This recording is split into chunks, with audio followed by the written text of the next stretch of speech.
이 지금 진행할 친해 토크는 퀴어 러시아라는 전장에서 피어나다라는 제목이고요. 감독님 오셨습니다. 박수 부탁드립니다. 네, 극장 안에 계시는 줄 알고.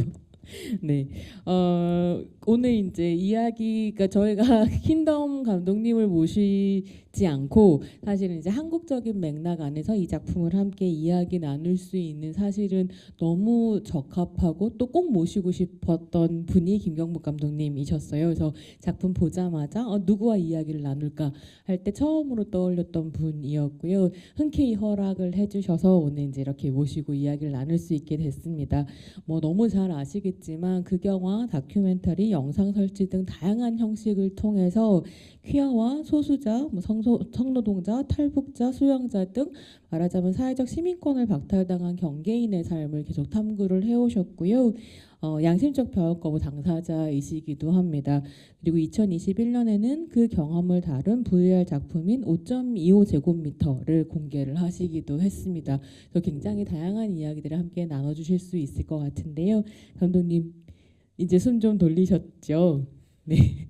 인사와 소감 부탁드리겠습니다. 네, 반갑습니다. 그 소개 감사드립니다. 저는 오늘 그 토크 참여한 게 좀 저한테는 좀 예외적인 게 보통은 자기 작업을 이제 상영하거나 전시하고 얘기하는 경우가 많은데 저도 이제 다른 사람의 작업을 이제 보고 이야기하는 거여서 괜찮을까 했는데 영화를 보고 나니까 왜 초청을 하게 됐는지 좀 이해가 되는 부분도 있었고 저도 좀 영화에 되게 감명받은 부분이 있어서 그런 얘기들을 좀 편하게 나눌 수 있으면 좋을 것 같습니다. 감사합니다.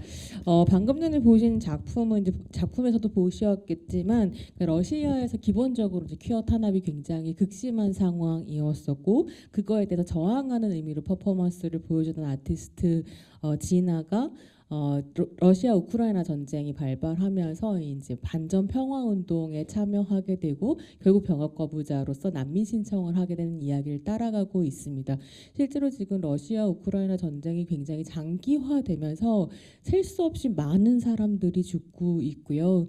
러시아 안에서도 이제 공식적으로 통계가 나오지는 않았지만 지난 한 3년여에 걸쳐서 50만 명 정도가 죽었을 것이다라고 이제 추정이 되고 있는 상황인 것 같습니다. 그리고 어제자 뉴욕타임즈에서는 지난달 같은 경우에는 하루에 1,200명 정도가 러시아인이 사망했다라고 하는 이제 서방의 보도들이 계속 나오고 있고 러시아는 이제 부정을 하고 있는 상황이기도 합니다. 근데 실제로 어쨌거나 푸틴이 우리는 뭐 우크라이나의 인구의 3배에 달하는 인구가 있기 때문에 이 전쟁에서 반드시 이길 것이다라는 식으로 이야기를 하고 그렇게 말하자면 사람을 그냥 집어넣는 방식으로 전쟁을 진행하고 있는 러시아의 전술을 고기 분쇄 작전이라고 부른다고 하더라고요. 그래서 굉장히 끔찍한 방식으로 사람들을 희생시키고 있는데 또 그 안에서는 소수민족의 희생이 훨씬 더 커지고 있는 상황이기도 해서요. 병역 거부를 하는 러시아 난민 신청자들이 굉장히 많이 늘어나고 있는 상황이기도 하고 한국에도 그렇게 병역 거부로 난민 신청을 하고 있는 러시아 분들이 이제 계시는 상황입니다. 그래서 저희가 이런 현실 같은 것들을 함께 좀 고민해 보고 싶어서 작년 1회 전쟁과 여성영화제 때부터 계속 협업을 해오고 있는 전쟁 없는 세상과 이야기를 좀 하면서 굉장히 의미 있는 프로젝트를 제안을 받았어요. 평화의 없어쓰기라는 프로젝트인데요. 오늘 전쟁 없는 세상에서 함께 해주셨는데 그 평화의 없어쓰기 프로젝트 약간 설명 듣고 또 이제 영화 시네토크 후에 함께 참여해 주시면 좋겠습니다. 네, 저희 오리 활동가님께 마이크 좀 부탁드리겠습니다. 여기 앞에 앉아 계시거든요. 여러분 오리 활동가님 박수로 환영해 주십시오.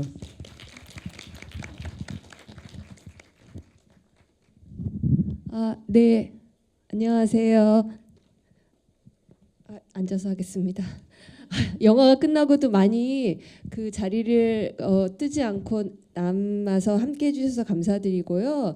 그 저희가 그 단체 이름에서 알 수 있듯이 그 전쟁이 없는 세상을 위해서 이제 활동하는 그런 단체인데 전쟁이 일어나지 않게 하는 그런 활동 중에서 되게 저희 활동 중에서 중요한 부분을 차지하는 것이 그 전쟁에 참여하길 거부하는 병역 거부자들을 지원하는 그런 일입니다.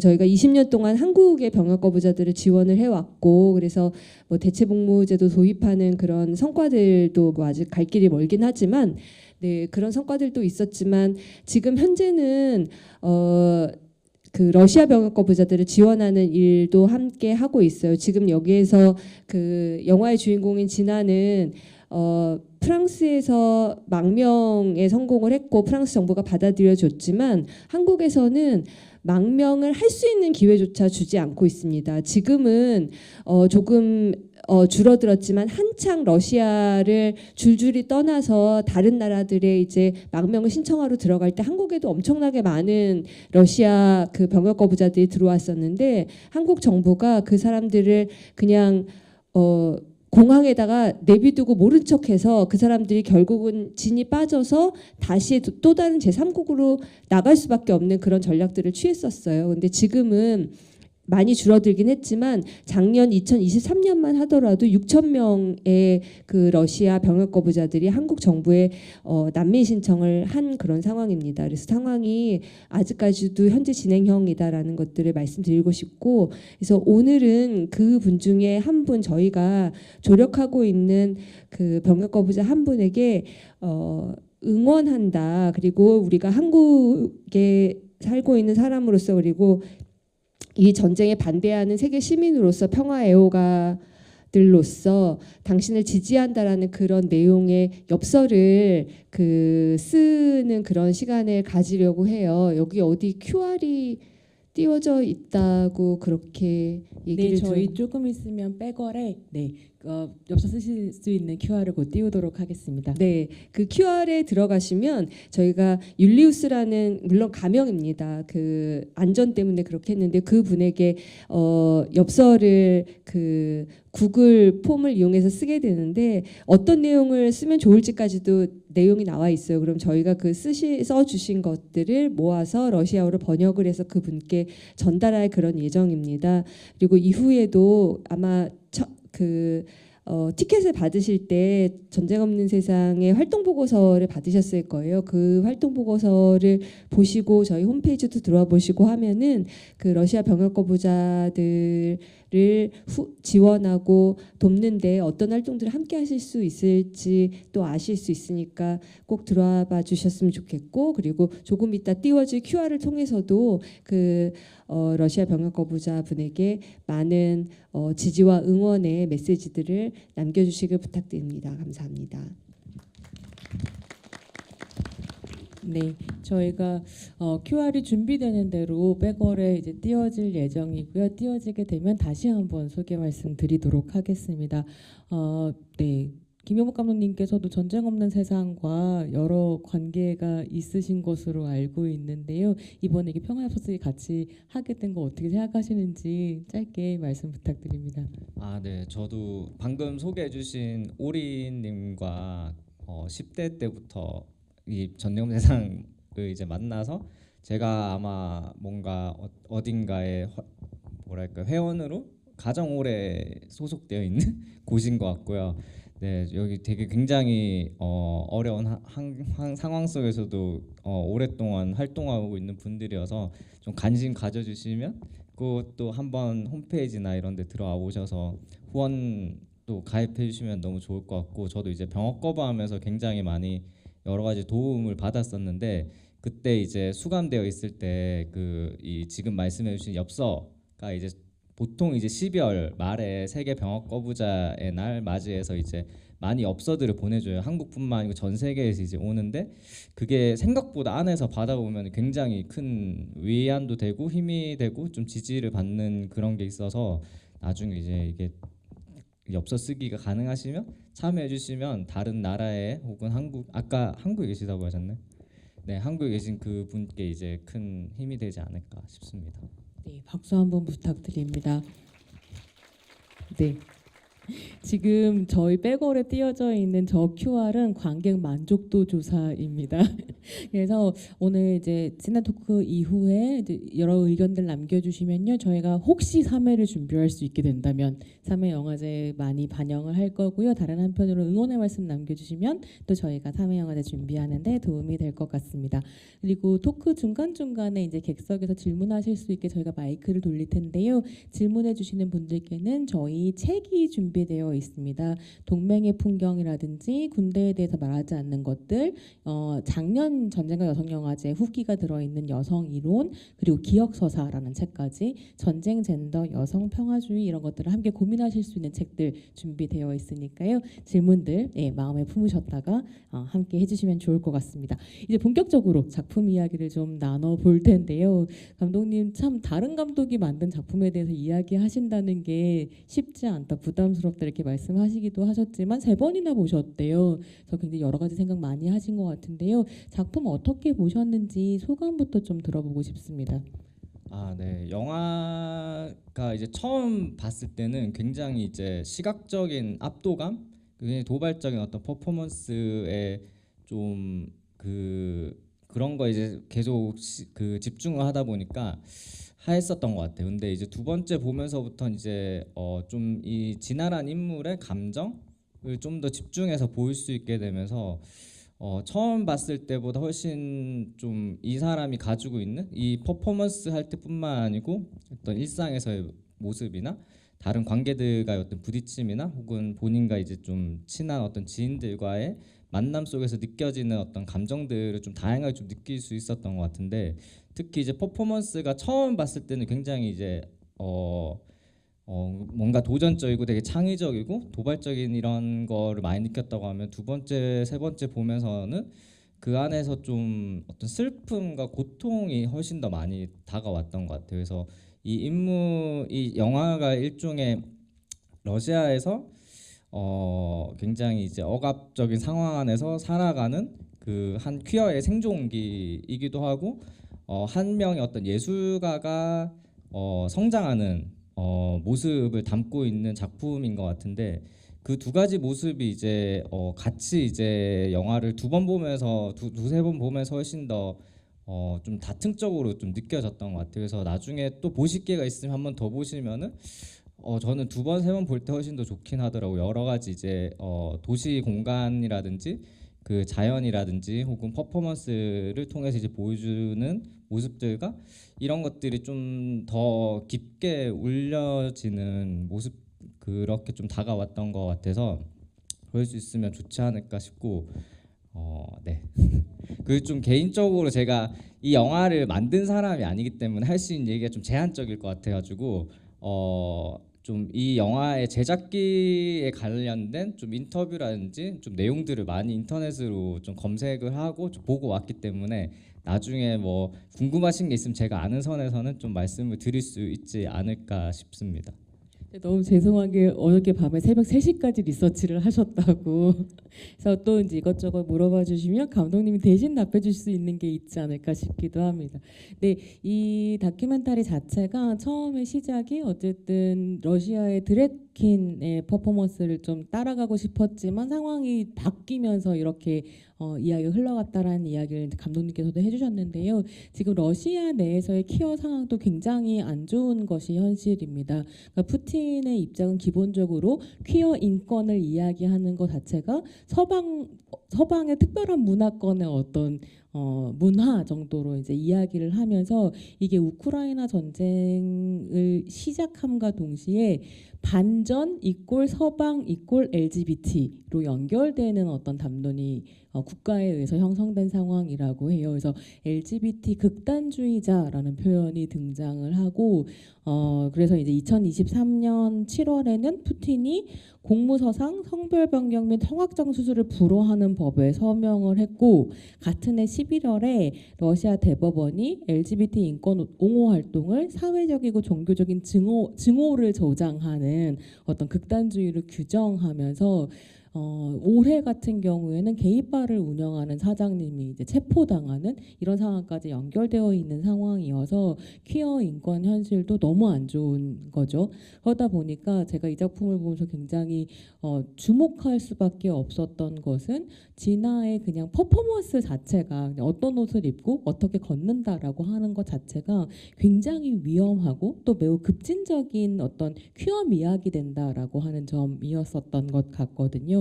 그래서 좀 궁금하더라고요. 그러니까 김경호 감독님의 작품 같은 경우에 한국 사회에서 굉장히 퀴어 규범성이라고 하는 것에 도전하면서 관객을 불편하게 함으로써 급진적인 퀴어 미학을 보여주었던 작품들이기도 했었기 때문에 감독님은 진아의 퍼포먼스를 좀 어떻게 보셨는지 이런 것들 좀 들어보고 싶었습니다.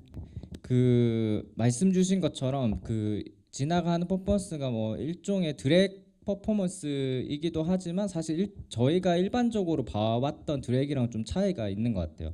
차적으로 그 외관적인 어떤 모습을 봤을 때 저희가 보통 아는 거는 드랙 쇼에서 하는 스테이지 위에서 하는 이제 드랙 쇼고 좀 미학적으로는 캠피적인 좀 미학이랑 좀 많이 연관되어 있어가지고 그 대중문화 이제 뭐 대중문화나 이제 고급문화 이런 구분이 없이 좀 유의적인 모습들이 많이 보여지고 좀 성별에 대한 어떤 그 성별 이분법에 대한 좀 도전적인 부분이 있다고 하면은 좀 진아가 보여주는 건 일종의 좀 그로테스크한 미학에 좀 더 가깝다는 생각이 좀 들었어요. 그래서 좀 추하거나 좀 뭔가 혐오스럽거나 우스꽝스러운 어떤 외관을 보여주면서 그 안에서 좀 어떤 부조화적이고 좀 비정상적인 모습들이 좀 과장되게 표현이 되어 있는데 이게 좀 유의적이로보다는 좀 더 뭔가 고통과 좀 어두운 어떤 감정들, 좀 공포의 감정들을 많이 불러 일으키는 좀 무서운 모습들이 좀 보였다는 생각이 좀 들어서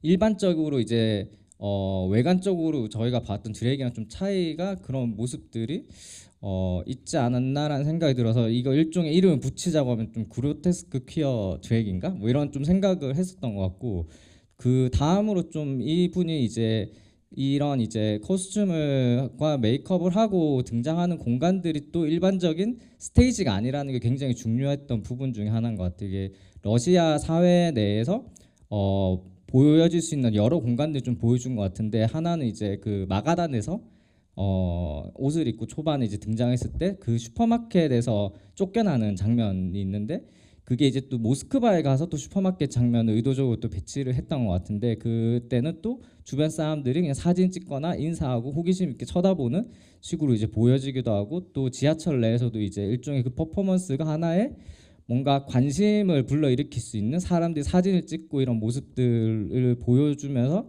좀 이게 공간에 따라 달라진다. 그게 또 모스크바 내에서도 공공장소 특히 이제 그 공군 행사 같은 군인과 관련된 어떤 행사에서 본인이 이제 이런 퍼포먼스를 한번 또 하려고 했을 때 거기에서 나타나는 거는 굉장히 혐오적인 또 부분들과 사람들이 이제 승인 이런 기관에서 승인을 할 수 없다라는 군인들이 쫓아내고 그 쫓아내는 과정에서 또 일반 군인 복장한 사람들이 이제 뭐 이제 욕설을 하면서 호모라고 욕설을 하면서 이제 쫓아내는 거에서는 되게 직접적인 어떤 부딪힘들 이 사람 존재 자체 굉장히 불온한 상태가 되고 그 패션쇼장에 또 등장을 했었을 때는 그 패션쇼에서는 굉장히 이제 추앙을 받는 존재로 나타나면서 이제 어떤 공간에 등장에 따라서 이 사람의 존재가 다르게 해석되고 다르게 받아들여지고 이런 것들이 굉장히 중요하게 좀 나타났던 것 같아요. 그래서 그 중에서도 가장 파워풀한 부분이 이제 그 시위 현장에서 그 러시아 국기를 이제 착용을 하고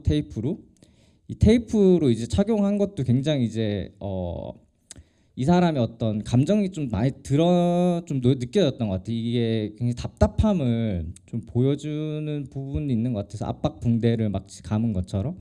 근데 그 퍼포먼스와 이제 그 우크라이나 전쟁 이후에 그 철조망을 이제 둘러싸고 나타나는 이제 시위에서 이제 경찰이 잡혀가는 것까지 해서 그런 부분에 있어서 이 사람이 가지고 있는 존재 자체가 하나의 어떤 저항적이고 반체제적인 상태가 되는.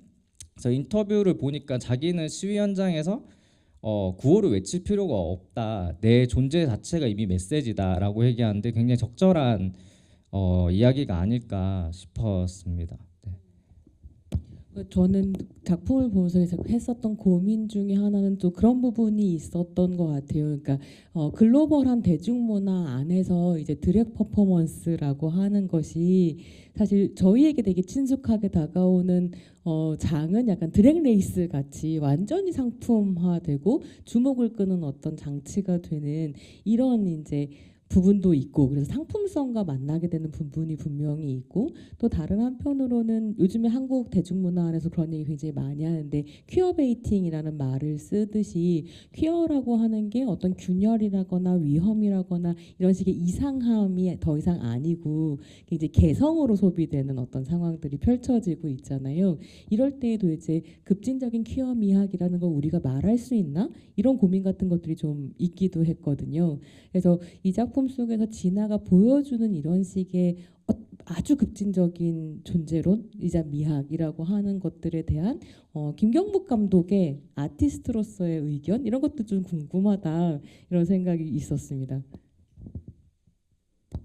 저는 너무 이제 평범한 스트레이트 패싱을 하고 살아가고 있기 때문에 제가 감히 그런데 코멘트를 할 수 있는지는 모르겠지만 말한 것처럼 이제 이게 급진적이라는 거 하는 게 지금 상황에서는 말씀하신 것처럼 이제 어떤 TV 방송이라든지 혹은 뭐 온라인 유튜브 채널이나 이제 인스타그램, 틱톡이나 이런 곳에서는 충분히 소비적인 방식으로 재현될 수 있지만 또 진아가 이제 보여주는 모습도 똑같이 이제 그런 부분들이 있는 것 같아요. 처음에 이제 진아가 저 영화를 촬영할 때만 해도 그 인스타 팔로워가 5천 명이었다고 하더라고요. 근데 지금은 수십만 명이 이제 팔로워를 거느리고 있는데 예를 들어서 진아가 이제 온라인에서 그렇게 이제 사람들이 보여지는 모습과 그리고 러시아 내에서 어떤 우크라이나나 혹은 푸틴의 그 반푸틴 시위에 등장했을 때의 존재론과 또 파리에서 이 사람이 느낀 어떤 감정들 나는 이렇게 분장을 하고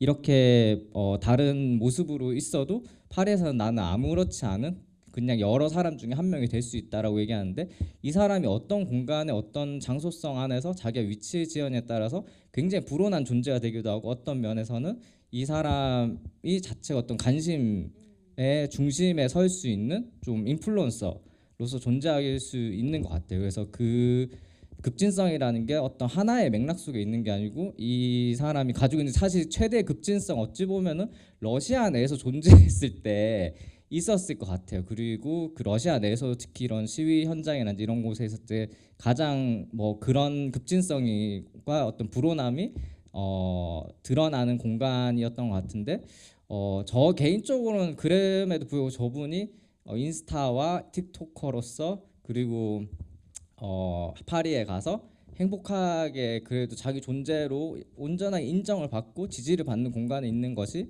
굉장히 필요하고 좀 그런 모습이 훨씬 더 좀 안심이 된다고 해야 되나 좀 그런 바람이 생기는 게 있었던 것 같습니다. 그래서 이분의 어떤 행복을 위해서 이런 공간에서 자기를 좀 충분히 드러낼 수 있고 안전하게 그리고 인정받을 수 있는 공간도 똑같이 필요하지 않나는 생각도 동시에 들었던 것 같습니다. 지금 감독님 말씀 들으면서 약간 그런 생각이 들기도 하는데, 그러니까 러시아라는 공간에 있을 때 진아는 자신의 존재 자체로 굉장히 그 퀴어니스가 급진적인 어떤 의미를 갖게 되는 그렇게 함으로써 자신을 세계에 알리고 사실 그래서 난민으로 훨씬 더 쉽게라는 표현은 부적절하지만 어쨌든 다른 난민들에 비해서 빠르게 난민 인정을 받을 수 있는 이런 맥락들이 만들어지는 부분이 있었다라고 한다면 한편으로는 파리에 갔을 때 그의 미학적인 어떤 실천이라든가 퍼포먼스라든가 존재 자체는 사실은 하나도 특별하지 않은 상태인 거죠. 근데 그가 러시아로부터 병역 거부를 하고 파리로 왔다라고 하는 오히려 서사 이야기가 그의 특별함을 만들어준다라고 하는 것이 좀 흥미로운 대비가 되기도 하고 사실 감독이 되게 의도적으로 이런 장면들을 배치한 것이 아닌가라는 생각을 좀 하게 되는 부분도 있거든요. 네, 그런 것 같습니다. 사실 저는 지금 앞에 저희 이반지한님이라고 또 셀럽 퀴어로서 정말 불온하고 진아와 같은 어떤 불온함을 온 세상에 지금 퍼뜨리고 계신 분이 있으셔가지고 저분을 보면서 저분이야말로 진아 같은 존재론을 현실에서 행하고 있는 분이 아닐까 이런 생각을 좀 계속 하면서 지금 대답을 하게 되는 것 같습니다. 뭐 좀 부끄러우실 것 같아서 제가 뭐 말씀을 해달라고 지금 말은 안 드리겠지만 나중에 뭐 기회가 되신다면 한국에 진아 같은 존재가 여기에도 있다는 이반지하 검색해 보시면 또 찾아보실 수 있지 않을까. 특별히 검색 안 하셔도 이미 다 아시지 않을까 싶긴 한데. 혹시 모르시는 네. 분이나 다 아시겠지만 여기 작가님 조금 있다가 마이크 드리겠습니다. 한 말씀 부탁드릴게요. 저희 전일과 여성영화제 찾아줘서 감사합니다. 네, 그래서 사실은 그런 부분 때문에 아까 이제 잠깐 말씀하셨지만 이 작품의 공간 배치가 굉장히 주목해 볼 만하다. 마가단에서 모스크바에서 파리 그리고 그 중간에 온라인 공간과 패션쇼라고 하는 공간 이런 것들을 어떻게 이제 구조까지는 배치하고 있는가 이런 것들 좀 보면서 우리가 또 얘기를 해볼 수 있겠다. 근데 감독님 이 캔덤 감독님 인터뷰 이런 거 많이 보셨잖아요. 혹시 그런 공간에 대한 언급이 있던가요?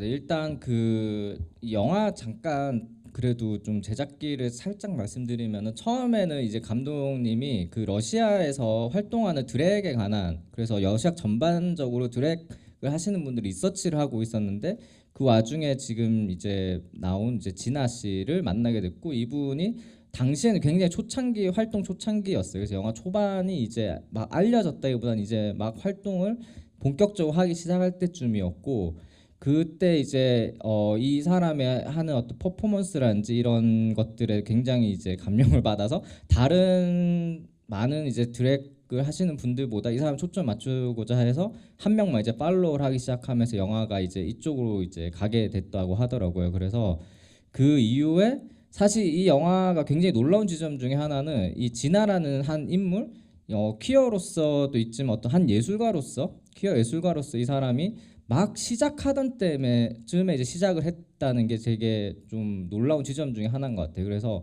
거기서부터 시작을 해서 사실 뒤로 가면 갈수록 굉장히 많은 갈등 상황들 겪잖아요. 학교 내에서 쫓겨나기도 하고 그 조부모님과의 갈등도 계속 일어나고 궁극적으로 이게 영화가 시작할 때만 해도 코로나 시기였지만 이제 이후에 우크라이나 전쟁이 이제 발발하면서 그 동원으로 이제 그 군인 동원이 이제 될 가능성이 이제 생기면서부터 결국 망명까지 이제 가게 되는 과정을 이제 찍게 된 건데 사실 영화를 처음 기획을 할 때는 촬영을 초반에 할 때는 이거에 대한 그 엔딩이 어떻게 될 거라는 거를 진아뿐만 아니고 이제 감독도 전혀 누구도 몰랐을 상황일 건데 결과적으로는 이제 굉장히 영화보다 더 영화적인 상황으로 끝난 거예요. 그래서 현실에 웬만한 사람들한테 일어나기 힘든 상황들이 일어났던 건데 그래서 그 과정 자체를 이제 담아낸 게 굉장히 놀랍다.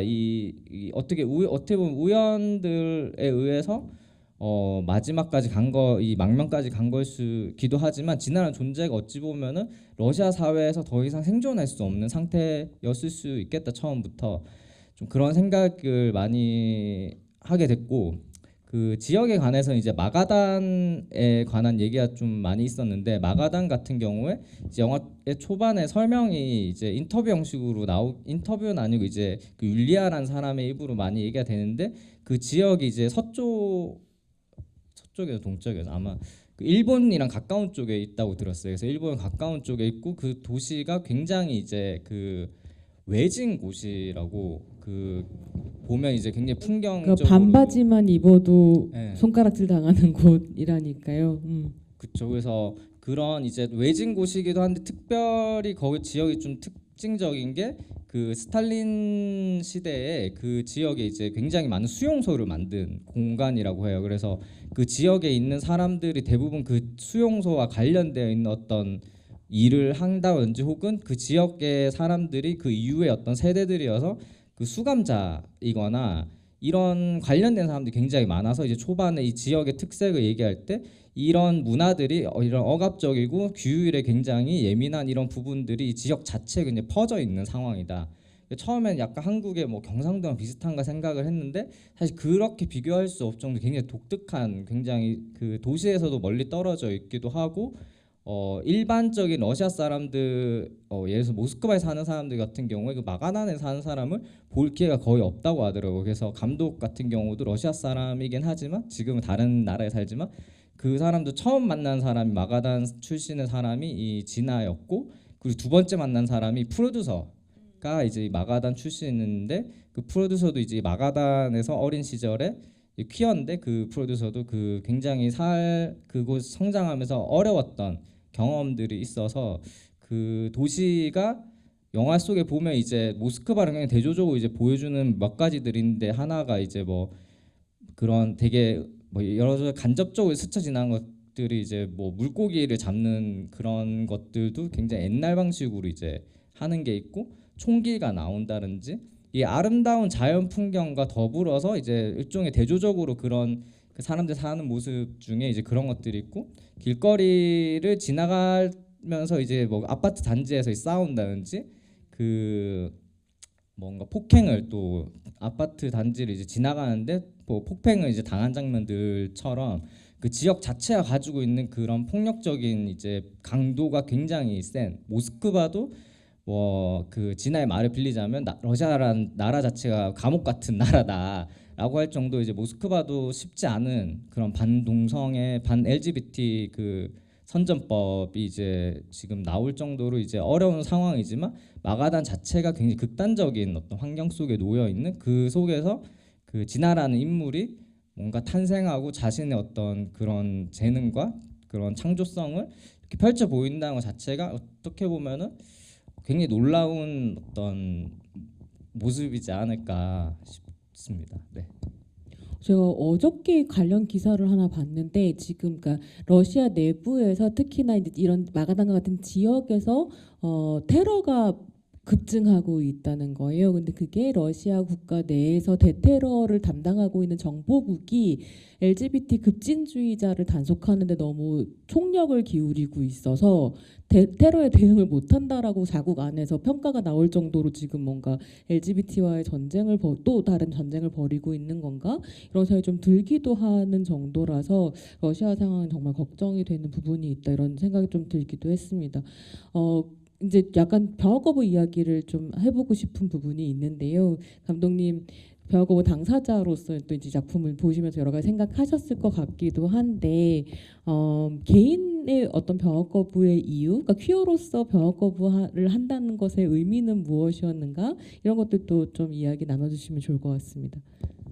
네, 그 병역 거부가 좀 지금 아실 분은 아시겠지만 모르시는 분들에서 간단하게 좀 말씀을 드리면 퀴어가 병역 거부의 어떤 그 주체로서 등장하기 이전에 처음 이제 시작된 게 2000년대 초반에 이제 학생 운동의 일환으로서 좀 되게 강경한 좀 전쟁 반대라든지 당시에 이제 이라크 전 파병이 있었기 때문에 그때 이제 이라크 전 파병에 반대하면서 이제 군 징집에 반대하기도 하고 그 대체복무제를 도입하라는 거 주장을 하면서 굉장히 초반에는 남성성이 되게 강했다고 이제 전염세 활동가 분한테 들었습니다. 네.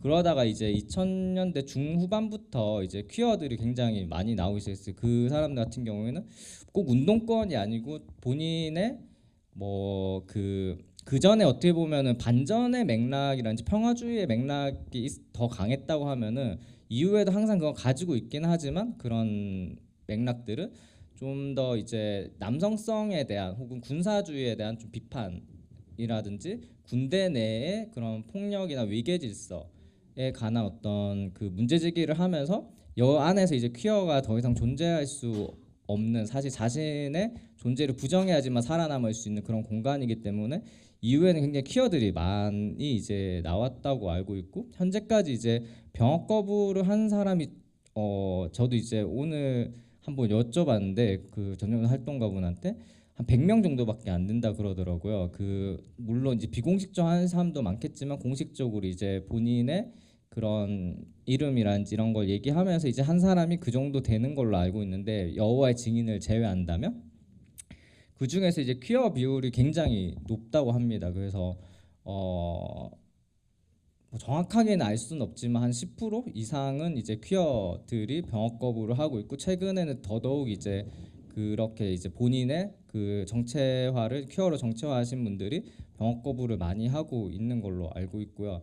저 역시 이제 군대라고 하면은 초등학교 때부터 난 갈 수 없다는 걸 너무나도 본능적으로 느꼈던 게, 학교 생활을 하면서 이미 그 비슷한 문화들을 학교와 가정 내에서 많이 겪었기 때문에 군대에 적응할 수 없겠구나. 저는 이제 고등학교도 이제 그만뒀기 때문에 중간에 이런 문화에서 내가 살아남을 수 있을 거라는 생각을 하지 않았기 때문에, 그런 부분 중에 가장 컸던 거가 이제 뭐 이런 젠더 감수성이라든지 이런 것들이 굉장히 컸었고, 사실 제도적으로도 이 군대 내에서의 어떤 그 폭력이라는 게 제가 이제 성장할 때 굉장히 많이 뉴스라든지 이런 데서 이제 보도가 됐었고, 저는 이제 이거를 내가 가면 난 분명히 문제가 생길 거다. 관심병사는 이제 따놓은 당상이고 문제 생길 거다라는 게 너무 느껴지는데 다른 방법은 없고, 그러면 감옥을 가더라도 군대가 뭐가 문제인지라도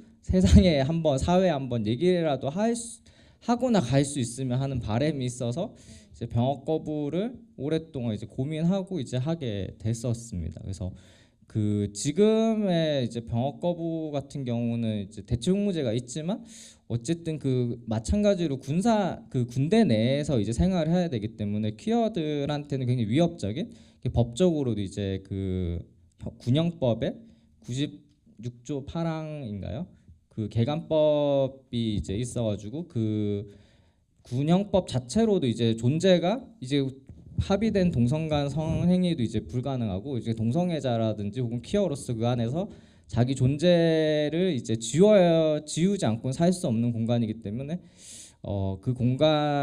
그곳에 이제 징집돼서 간다는 것 자체가 위협적인 상황이 아닐까. 그래서 이 영화 속의 인물이 이제 느끼는 진아 씨가 느끼는 그 감정이 물론 훨씬 더 좀 익스트림한 상황이라고 생각은 하는데, 기본적으로 모든 좀 퀴어들이 많이들 그 가지고 있는 공유하고 있는 부분이지 않을까를 생각이 듭니다.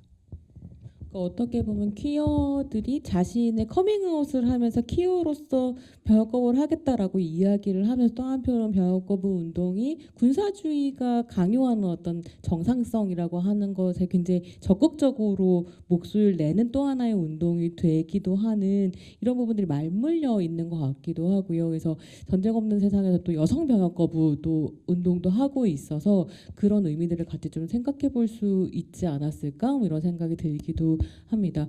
네, 그래서 관객 질문 좀 또 받으면서 제가 궁금한 것도 여쭤보고 이렇게 하면 좋을 것 같은데요.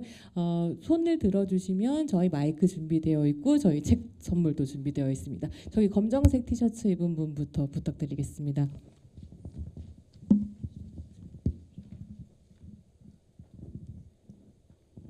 네, 영화 잘 보았습니다. 질문을 드리려고 하는데요. 사실 이거는 감독한테 물어봐야 되는데, 네, 그렇군요. 어쨌든 그래서 패널분들의 의견을 들을 수 있어도 좋을 것 같습니다. 진아가 계속해서 할머니 할아버지랑 반목을 하면서도 끝없이 전화를 하잖아요. 그래서 그 씬이 이제 영화 시작부터 끝까지 계속 나오고, 막판에는 할머니 할아버지 파리에 가서도 나는 할머니 할아버지한테 계속 기대면서 살 거다, 이렇게 살 거다, 이렇게 얘기를 하고, 그런 대목이 계속 나오는데, 이게 사실 보통 이제 성소수자들이, 저도 당사자지만 이제 보통 이제 원가족에게 버림받을 거라는 좀 강박관념 같은 게 있는 경우가 많고, 저는 그랬는데, 그러고 이제 그러다 보니까 대한가족을 찾아 나서고 그 가족을 만나서 위안을 받는 얘기가 약간 미디어에서 많이 재현이 됐던 것 같아요. 근데 이 영화에서는 오히려 반목을 하지만 그래도 당신들과 계속 같이 먹고 계속 살겠다라고, 연락하겠다라고 말하는 당사자가 나오는데, 어쨌든 이 전화하는 씬이 어떻게 보면은 계속 자기에 대해서 설명을 하잖아요. 그런 부분들이 어떻게 보면 소수자가 그러니까 잘 살기 위해서 갖춰야 할 미덕이면서도 사실 그게 어떤 때에는 굉장히 피곤함으로 다가오기도 하고 그런 모습들이 좀 잘 반영됐다는 생각이 저는 좀 들었거든요.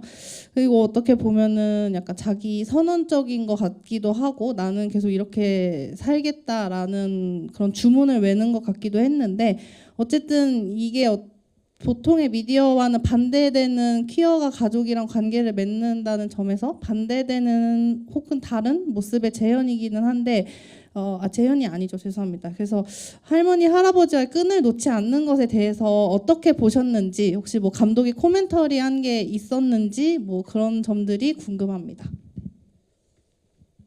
네, 감독님 말씀 부탁드립니다.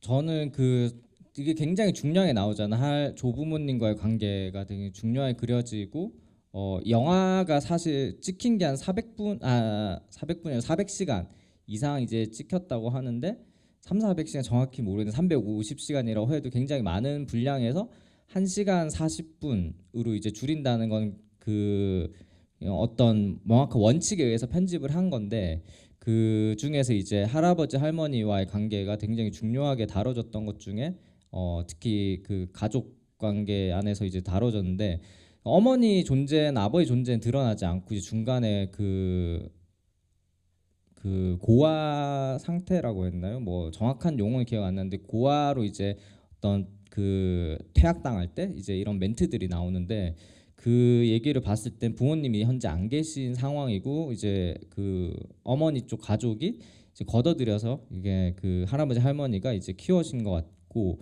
그 보면은 이제 그 굉장히 이제 할아버지 할머니는 그래도 좀 온화한 편 약간 한국 할아버지 할머니랑 좀 비슷한 느낌이 있는데 좀 낯설지가 않잖아요. 러시아 사람이지만 낯설지가 않은 게 좀 할머니는 한국 할머니 같은 느낌이 있고 할아버지 너무 한국 할아버지 같은 게 그 재향 군인에 같기도 하고 좀 6.25 세대 약간 6.25를 겪고 이제 산업화 세대를 겪은 이제 한국의 할아버지들이 좀 하실 법한 이야기들 뭐 직장을 가져라 뭐 디그리를 학위를 가져라 그리고 이것도 저것도 이제 퇴학당하고 하니까 군인이 되어라 그래서 제대로 된 인간이 되어라 이런 얘기를 하는 게 지금 할아버지는 좀 다를지 모르겠는데 저도 이제 옛날부터 뭐 할아버지 세대들한테 꼭 저희 가족들이 아니어도 많은 미디어를 통해서 봤던 분들이어가지고 굉장히 이제 익숙하다는 생각이 많이 들었고 근데 이제 진아가 보여지는 그 가족한테 보여지는 모습이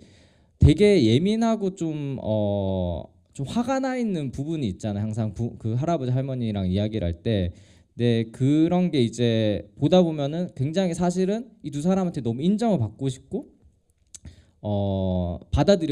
온전히 난 이해받고 싶다라는 말을 직접적으로 이제 하면서 그런 거가 굉장히 강하구나 애착이 사실 굉장히 강한 관계라는 생각이 많이 들었어요. 그래서 어떤 면에서는 진아라는 존재가 사실 그 할아버지 할머니들의 입장에서 봤을 때는 받아들이기 굉장히 힘듦에도 불구하고 진아가 계속 이런 거 디맨드하는 게 할아버지 할머니도 쉽지 않겠다 이 상황이 이런 생각이 드면서도 그 할아버지와 할머니 역시 이제 굉장히 그 진아에 대한 애정이 있다는 게 계속 또 동시에 느껴지면서 저한테 가장 좀 감동적이었던 포인트 중에 하나는 그 진아가 이제 마지막 통화를 할 때 파리에서 그 통화를 하면서도 이제 좀 화를 내고 난 온전히 이해받고 싶은데 왜 여기까지 와서도 이렇게 얘기를 하느냐라고 말을 하고 전화가 끊고 나서 이제 눈물을 흘리는 장면에서 다시 이제 파리에서 이제 그 러시아로 돌아갈 수 없는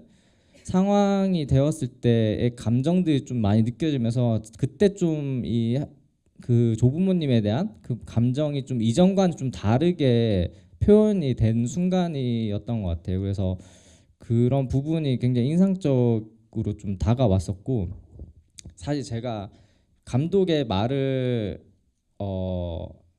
이 가족 얘기를 많이 담지는 못했는데 제가 사실 하나 이거를 좀 전달할 수 있으면 좋겠다는 생각이 들어서 감독 대신에 인터뷰에서 좀 인상적이었던 걸 하나 제가 좀 번역을 해왔는데 한번 잠깐 읽어봐 드려도 좋을 것 같아가지고 이게 러시아에서 상영이 가능할 것 같으냐라는 질문과 이제 할아버지와의 관계랑 이 영화를 자기가 왜 만든지에 대한 이야기를 이제 답변을 해주는 부분에서 그 할아버지 관객 중에 이제 한국에서 만난 할아버지 관객에 관한 이야기를 좀 해요. 그 해외에서 한 인터뷰인데 한국에서 만난 할아버지 얘기가 좀 이것도 흥미로워가지고 답변을 감독님 대신해서 이걸 좀 잠깐 읽어봐 드릴게요.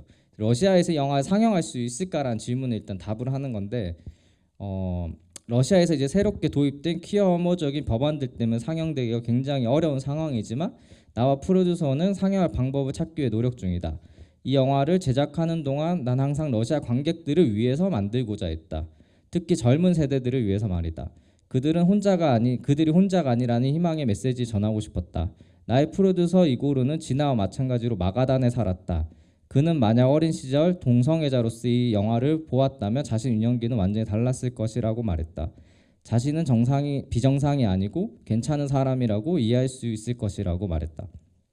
마찬가지로 젊은 세대뿐만 아니고 나이 든 세대 역시 영화를 보기를 희망한다. 이 다큐가 보편적인 이야기를 다루고 있기 때문이다.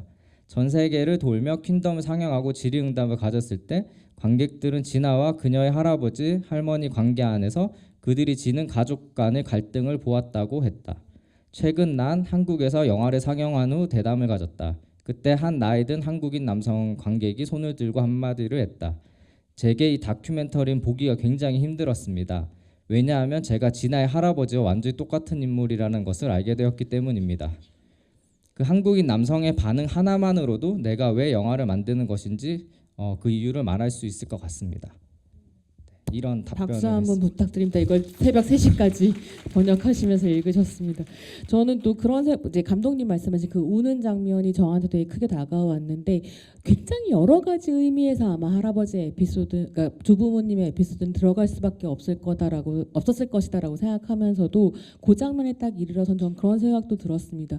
어떤 어려움과 부대낌이 있었다고 하더라도 마가다는 진아의 뿌리였을 텐데 거기서 강제로 뜯겨나와서 파리라고 하는 공간에 놓여졌을 때 그 고통이라고 하는 것, 전쟁이라는 상황, 그럼 퀴어 탄압이라고 하는 상황들 안에서 이런 식의 이제 존재론을 흔드는 고통이 있다라고 하는 것이 이 서사들 안에서 설명이 될 수 있겠다라고 하는 생각을 또 하기도 했었던 것 같고요. 저희 이제 사전 미팅 할 때 또 이제 여러 우리 멤버들이랑 또 같이 이야기하면서 나왔던 이야기이기도 한데 약간 복잡한 마음이 드는 거예요. 그러니까 러시아에서는 그게 물론 너무 위험하고 자기 존재가 부정당하는 현실이 고통스럽기도 하지만 그가 현현하는 것만으로 굉장히 특별한 사람.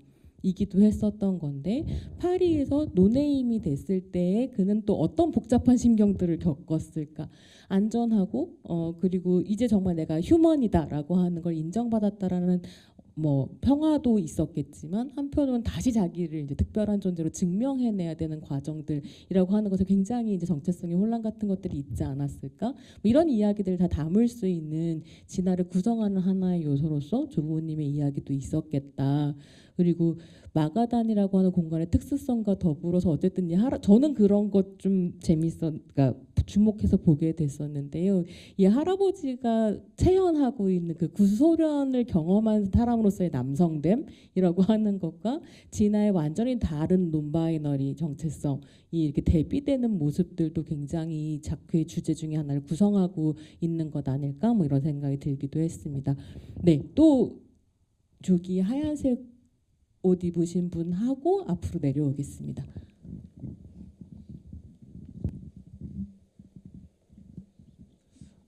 네, 그 진아가 어떤 그 성별 규범성 말고 어떤 그로테스크 퀴어를 통해서 약간 미적 규범성까지 그렇게 좀 무너뜨리려고 하는 점이 굉장히 흥미로웠어요.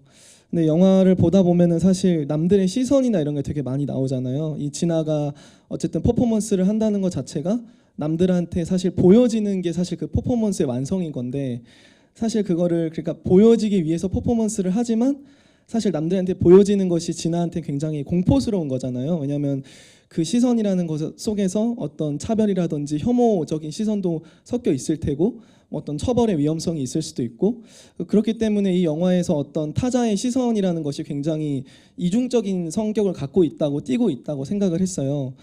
영화를 만드는 입장에서 뭐 영화에 찍히는 입장에서 어떤 그런 그 시선의 어떤 이중성이라는 것이 굉장히 중요하게 작용할 것 같은데 이런 어떤 시선의 작용이라든지 어떤 타자에게 보여지는 과정 혹은 그 우리가 또 보는 입장에서 타자화가 또 될 수도 있는 거잖아요. 그래서 우리가 어떤 보고 보여지는 입장에서의 어떤 시선에 대해서 어떤 식으로 생각을 하시는지 그리고 그런 것들이 영화에서 어떻게 드러나는지 또 패널분들의 생각을 좀 듣고 싶었습니다.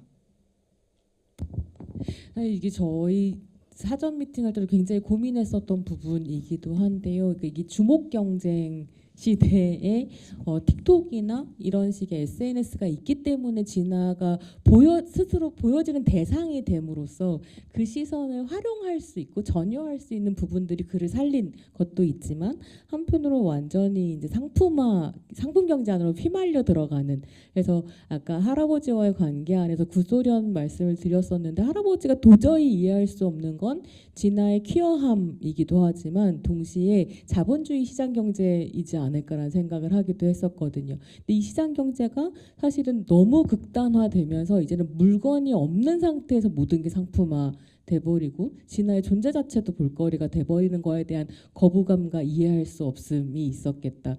근데 저는 결론적으로는 뭐라고 단정 내릴 수 없겠다라는 생각이 들더라고요. 그래서 지금 이 시대라고 하는 건 내가 시선의 대상이 되고 나를 이미지 상품을 하지 않으면 사실 나를 증명할 방법도 먹고 살 방법도 없는 시대가 돼버리고 있는데 저는 개인적으로 이건 막아야 된다고 생각하는 입장이거든요.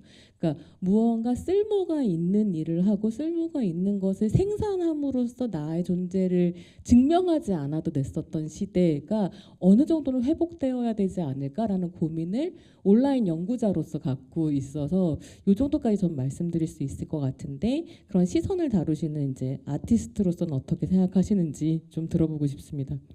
네, 그냥 한 명의 사람으로서 관객으로서 생각해봤을 때 좀 전 다른 측면으로 좀 말씀을 드릴 수 있을 것 같은데 좀 한 인간으로서 진아라는 사람이 살아가기 위해서 그 왜 저런 행동을 저런 이제 인스타란지 공공장소에서 할까라는 좀 생각을 할 수밖에 없을 것 같은데 관람을 하면서 저는 좀 느껴졌던 건 저 사람이 저게 생존 투쟁이라고 좀 느꼈어요. 인정 투쟁이 아니고 혹은 관심 경제에 어떤 속하는 게 이전에 이 사람은 이걸 하지 않으면은 살 수가 없을 것 같다는 생각, 좀 그런 감정들이 많이 느껴졌던 게 그렇지만 동시에 굉장히 창의적이고 도발적이고 독창적인 방식으로 해냈죠 그거를. 그래서 그건 이제 진아 씨만의 어떤 그 좀 재능인 것 같은데 저 안에서 좀 많이 좀 느껴졌던 건 저걸 하지 않으면 저 사람은 살아남을 수 없을 것 같다는 생각이 드는 게 저 사람이 저렇게 처음에 이제 인터뷰할 때 나는 난바이너리인 것 같다 완전히 뭐 젠더를 공부한 건 아니고 이제 공부하고 있는 과정이지만 그걸 떠나서 나는 이미 그렇게 느끼고 있었다라고 얘기를 하는데 그런 거를 이제 자기는 자연스럽게 타고났다고 이야기를 하면서 사실 이거가 어떤 이론이라든지 어떤 개념이라든지 이런 걸 떠나서 본인이 다른 사람과 굉장히 다른 어떤 감각을 가지고 있고 다른 젠더, 다른 어떤 그 존재론을 가지고 이미 안에 가지고 있는데 그걸 이제 표현하지 않으면은 마가당 같은 곳에서 살기 위해서는 그걸 다 죽여놓고 다 없애버리고 다 비가시화시킨 상태로 살아야 되는데 그걸 표현하지 않으면 사실 이 사람은 살아있는 존재가 아니게 되는 거죠. 그래서 자기의 어떤 존재를 내야지만 어떤 살 수 있다고 했을 때 그 방식이 이제 저렇게 될 수밖에 없는 상황이 있었을 것 같다. 어떤 첫 시작부터 이 사람이 자기 존재를 드러내는 방식이 저렇게 이제 공공적인 맥락에서 나올 수 있었던 거는 이 사람이 자기의 어떤 그 가시성, 그 목소리를 드러내는 거가 일반적인 우리라고 하기 좀 그렇네요. 일반적인 어떤 사람들과 굉장히 다를 수 있는 좀 형태이지 않을까.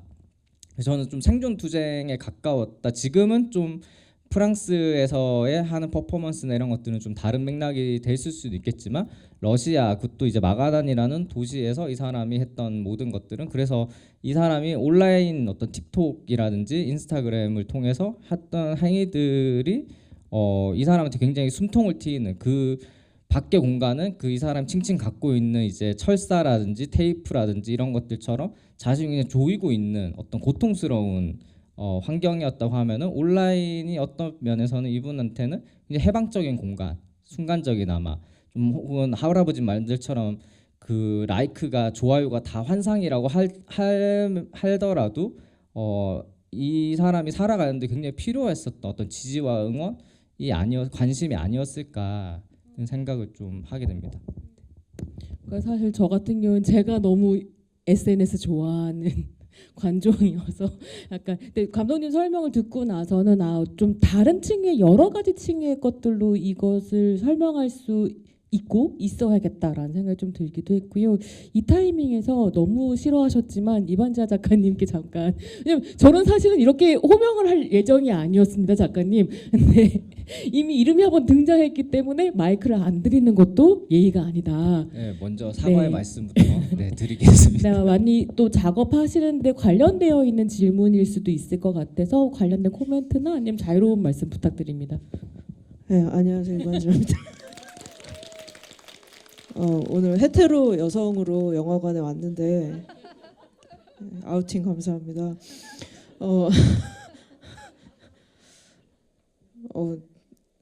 사실 그냥 오늘 무슨 패널로 온 건 아니어서 그냥 정말 관객으로서 영화를 봤고 해주신 말씀을 되게 다 인상 깊게 봤어요. 근데 저는 계속 그냥 생각했던 것은 저 사람이 앞으로 잘 살 수 있을까에 대한 의문을 계속 가졌던 것 같아요. 왜냐하면 사실 지금 어쨌든 목숨이 왔다 갔다 하는 상황이니까 본인도 당연히 그 러시아를 떠나는 것을 아마 최종 목적으로 삼아서 아마 실행을 했을 건데 사실 이런 현상들이 한국에서와 그렇게 다르지 않거든요. 그러니까 난민의 형식일 뿐이지 사실 뭐 옛날부터 한국의 여성 아티스트들이나 퀴어 아티스트들이 되게 그냥 일찍부터 한국 사회를 포기하고 서구 국가로 유학을 가서 그쪽에서 활동을 한다던가 그래서 역수입됨으로써 한국에서는 언제나 이제 서구 사회의 어떤 예술, 미학이나 이런 것들을 쫓아가기 때문에 그렇게 역수입 형식으로 해서 많이 유통이 되고 살아남고 했었기 때문에 그게 그렇게 다른 형태로 보이지는 않는데요. 처음에 김경욱 감독님이 말씀하신 거랑 비슷하게 사실 근데 저 사람의 예술이 가장 의미가 있는 곳은 사실 러시아였을 거라고 저도 여전히 생각을 해요. 그러니까 너무 슬픈 것은 거기서 그 사람이 살아갈 수 있었을까는 알 수 없지만 좀 굉장히 비인간적인 관점에서 예술만 놓고 본다면 그 예술은 러시아에서 가장 아름다웠을 것이다. 그리고 프랑스 그 파리에 갔을 때도 그것을 어떤 해방의 공간으로 뭐 본 분들도 있겠지만 저는 그걸 본 순간 저 사람 저기서 완전 노바디네. 어떡하지? 그러니까 치마를 입고 거리를 활보했을 때 목숨이 위협받고 싶지도 않았지만 아무도 그것에 대해서 관심이 없는 것 그런 상황도 원한 것은 아니었을 거예요. 그러니까 거기 가면 또 새로운 미학에 적응을 해야 되고 아주 냉정하게 말하면 사실 저 퍼포먼스를 그대로 서구 국가에 산다면 그래 옆집에도 하는 그 논바이너리 그거 너도 하는 거네. 하나도 새롭지 않은데 너 그거 러시아에서 했으면 굉장히 도발적이겠지만 여기선 아무것도 아니야 라는 얘기를 쉽게 들을 거예요. 그래서 아마 제가 최근에 그분이 어떤 활동을 하시는지는 모르겠지만 아마 러시아에 있을 때보다 훨씬 더 많이 러시아 얘기를 하고 내가 어떤 출신인지를 계속해서 판매해야 아마 자신의 예술을 유통시킬 수 있는 창구가 생기지 않았을까 그런 생각을 좀 했던 것 같습니다. 잠깐 그 덧붙이면은 우리 대화까지 하는 거예요?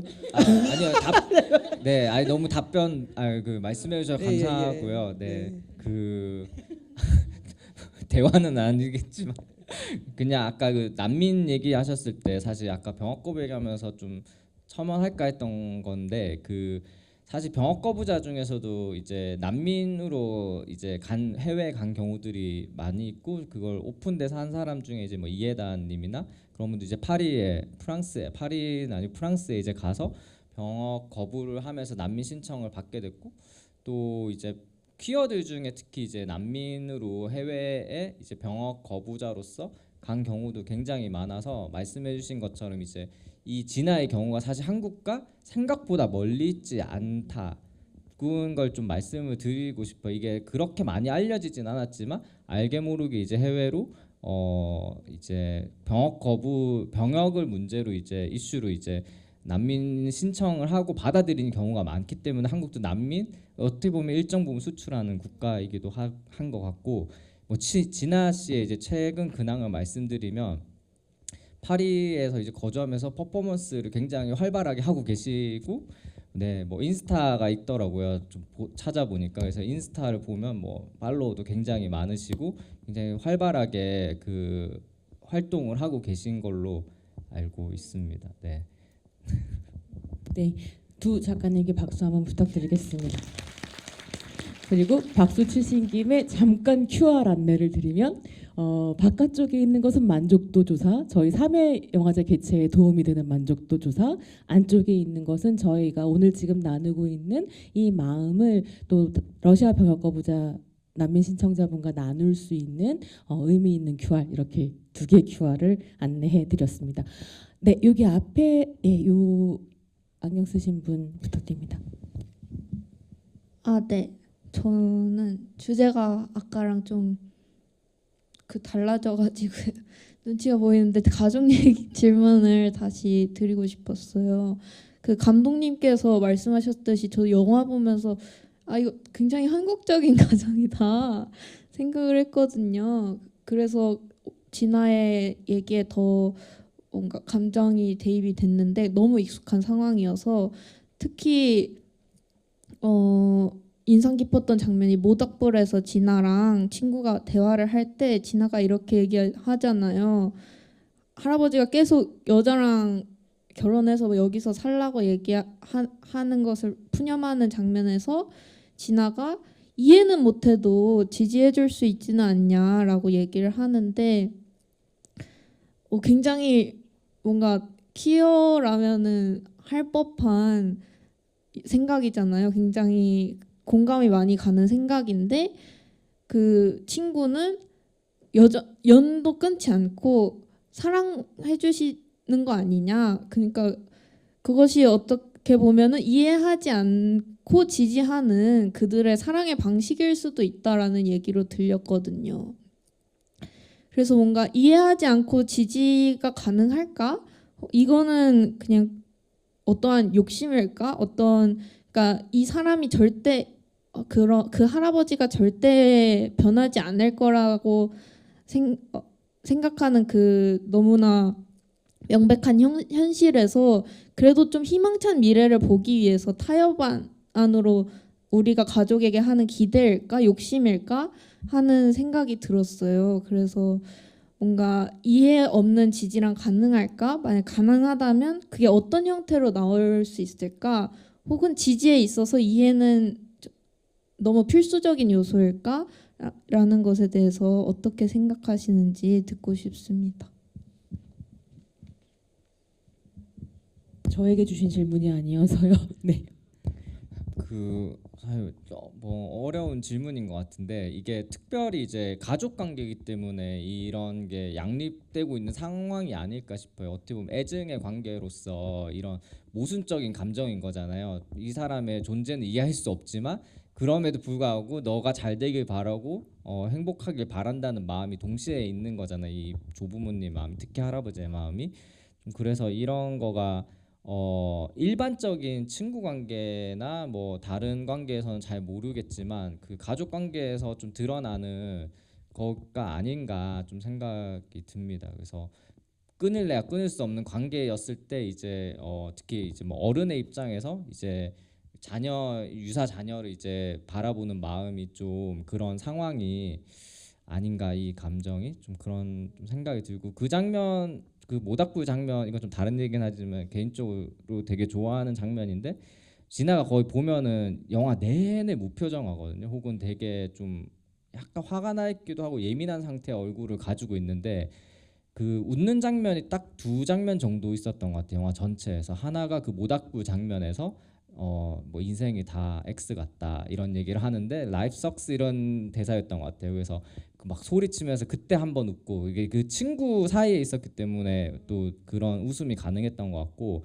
한 번 더는 이제 패션쇼 장에서 본인이 이제 본인의 존재 인정받고 너는 굉장히 위대한 예술품이다 이런 얘기를 이제 들었을 때 또 그런 웃음을 이제 짓는 장면이 있는데 영화 전체에 사실 이 사람이 그런 웃고 있는 모습이 딱 2장면밖에 없어가지고 되게 소중한 장면 중에 하나지 않을까. 모닥불 장면, 그 진솔하게 이제 그 친구랑 대화를 나누는 게, 네, 이건 좀 다른 맥락이지만 그 친구와 있었을 때가 또 그런 모습을 보여주는 것 같아가지고, 네.